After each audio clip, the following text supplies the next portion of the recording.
Il-Partit Laburista nnota kif f'okkażjoni rari ħafna Simon Busuttil għax beħsibu jagħmel dak li jespandi l-Freeport fuq art barra miż-żona tal-iżvilupp.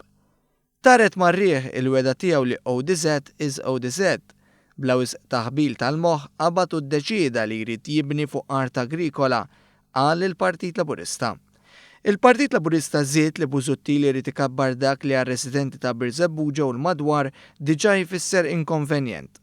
Kien innotat kif dan huwa l-istess Simon Busuttil li kien parti integrali mill-gvern li fin-naħa t'isfel ta' Malta tefa' power stations, impjant ta' żibel, impjant ta' drenaġġ u tant oħrajn. Għall-amministrazzjoni preċedenti, residenti tas-Sawt kienu tat-tieni klassi qal il-Partit Laburista. Il-Partit Laburista żied li b'kuntrast dan il-gvern mal-ewwel beda jwettaq proġetti pożittivi biex jagħti lura id-dinjità lil din iż-żona. Ingħalqet il-power station tal-Marsa, se jkun eliminat l-użu taż-żejt fil-ġenerazzjoni tal-elettriku u se titwaqqad ċumnija l-antika ta' Dellimara.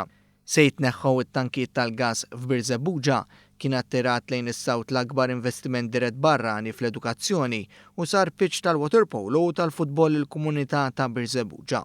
Il-Partit Laburista qal li Simon Busuttil mhux kuntent b'din il-bidla pożittiva.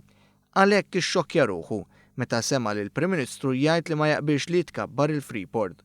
Mhux ta' bxejn li l-Gvern kienet jagħmel parti minnu Simon Busuttil ħafer il-kumpens impost mill-MEPA fuq il-Freeport.